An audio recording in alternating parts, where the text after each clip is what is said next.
தாயிற் சிறந்த கோயிலும் இல்லை, தந்தை சொல்பிக்க மந்திரம் இல்லை. மாதா பிதா குரு தெய்வம். அதைவிட சிறப்பு, இறை நாமத்தை 4வது இடத்திற்கு வைத்து, வழிகாட்டக்கூடிய ஆசிரியரை 3வது இடத்திற்கு வைத்து, பெற்ற தந்தையை 2வது இடத்தில் வைத்து, தாயை முதலிடத்தில் வைத்து வழிபடக்கூடிய இந்த பாரத தேசத்தில் இன்றைய ஆனந்த ஆரம்பத்தில் விசித்திரமான ஒரு தலைப்பை சிந்திக்கப் போகின்றோம். அன்பால் அணையும் பெயர். அன்பால் அணையும் பெயர், அதுதான் இன்றைய தலைப்பு. அப்படி என்ன இருக்கு இந்த தலைப்புக்குள்ள? நம்ம புண்ணியம், பாவம் போய் புண்ணியம் தேடணும் அப்படின்னா எங்க போவோம்? காசிக்கு போவோம், கயாவுக்கு போவோம், ராமேஸ்வரத்துக்கு போவோம். ஐயப்ப பக்தர்களாக இருந்தால் பம்பையில் போய் குளிப்போம். ஏன்? இவையெல்லாம் பாவத்தை போக்கக்கூடிய நதிகள். இதை அப்படியே வச்சுக்கோங்க. நமக்கு வாழ்க்கையில் துன்பம் நீக்கி இன்பம் வரணும் அப்படின்னா என்ன பண்ணுவோம்? ஜோதிடம் பார்த்தோன்னு சொல்லுவாங்க, நல்ல புண்ணிய நதியில் நீராடிட்டு நல்ல ஒரு கோசாலைக்கு ஒரு பசு வாங்கி கொடுங்க. கோசாலைனா பசுமடம், அதுக்கு ஒரு பசு வாங்கி கொடுங்க. இதுக்கும் மேலே சில பேர் சொல்லுவாங்க, அமாவாசைக்கு பசுக்கு ஒரு அகத்திக்கீரையாவது வாங்கி கொடுங்க. உங்கள் முன்னோர்கள் செய்ய தவறிய சில விஷயங்கள், பாவம் உங்களை பிடிக்குது, அதை போய் செய்யுங்க. இன்னும் சில பேர் சொல்லுவாங்க, பசின்னு வந்தவனுக்கு ஒரு நாளைக்கு உணவு போடுவோம், பாவமெல்லாம் போட்டோம். இன்னும் சில பேர் சொல்லுவாங்க, நீங்கள் எல்லாம் பண்ணுறீங்க, குலதெய்வ வழிபாடு வருஷத்துக்கு ஒரு தடவை செய்ய மறந்துட்டீங்க, அதனால தான் உங்களை குடும்பத்தை ஆட்டி படைக்குது துன்பம், அதை போய் செய்யுங்க. இன்னும் சில பேர் சொல்லுவாங்க, ஒன்றும் வேண்டாம், 2 வேத விற்பனர்களுக்கு, அந்தணர்களுக்கு வஸ்திர தானம் பண்ணுங்க. வஸ்திர தானம்னா உடை வாங்கி தர்றது. இன்னும் சில பேர் சொல்லுவாங்க, நல்ல கோவில் கும்பாபிஷேகத்துக்கு ஏதாவது ஒரு சுவாமியுடைய சிலை வாங்கி பிரதிஷ்டைக்கு கொடுங்க, உங்கள் பாவமெல்லாம் போயிடும், புண்ணியம் கிடைக்கும். இன்னும் சில பேர் சொல்லுவாங்க, நவக்கிரக தோஷம் இருக்குது, நவக்கிரக தலத்துக்கு போயிட்டு வாங்கம்பாங்க. இப்படி அவங்களுக்கு தெரிஞ்சதை சொல்லி பாவத்தை போக்குறதுக்கான வழிமுறைகளை பட்டியல் போடுவாங்க. ஆனால் காசியில் சென்று குடிப்பது, கோதானம் செய்வது, அந்த பசுக்களுக்கு அகத்திக்கீரை கொடுப்பது, இல்லை என்று சொல்வோருக்கு வந்தவருக்கு பாரி அணைத்து அன்னதானம் செய்வது, கோயில் குடமுடுக்குக்கு கற்சிலை வாங்கி தருவது, இவையெல்லாம் புண்ணியம். இவற்றிற்கும் மேல் ஒரு புண்ணியம் அஸ்வமேத யாகம். இவையெல்லாவற்றையும் விட பெற்ற தாயை கண்கலங்காமல் பார்த்து கொள்வது புண்ணியத்திலும் புண்ணியம். ஒத்த வரியில் க்ளோஸ் பண்ணிட்டாங்க.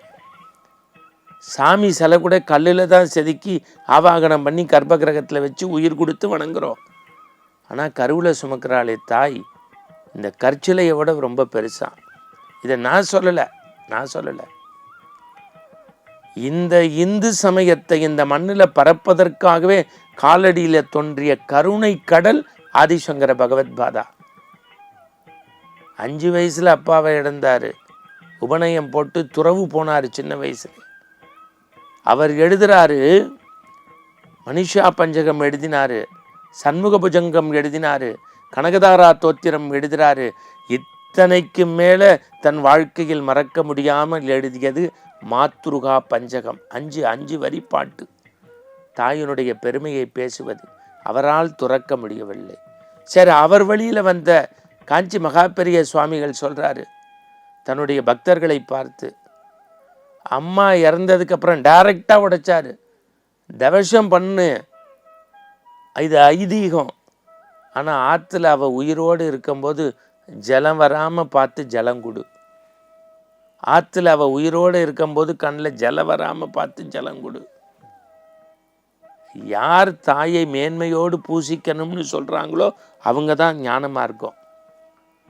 எல்லாத்தையும் திறந்து திருச்சுழியிலேருந்து திருவண்ணாமலைக்கு வந்து அண்ணாமலைக்கு அரோகரா என்று சொல்லி 1000 பண்டாரங்களுக்கும் ஆண்டிகளுக்கும் பக்தர்களுக்கும் உணவு தரக்கூடிய ரமண மகரிஷி வாழ்க்கையில் எழுதுகின்றார், 8 ஆண்டுகள் என் தாய் வள்ளியம்மைக்கு பணிவிடை பண்ணதுதான் என் வாழ்க்கையின் உயர்ந்த இலக்கு. எல்லாவற்றையும் துறந்தவர் விவேகானந்தர். புறச்சடங்கே பிடிக்காது. அவர் சொல்றார், என் அம்மா ஆணையிட்டால் நான் ஈர உடையணிந்து கல்கத்தா காளிக்கு அங்க பிரதர்சனம் செய்வேன். காளிக்கும் எனக்கும் ஓய்வு பெறுவதற்காக இல்லை, அன்னையின் மனம் குளிர்விப்பதற்காக.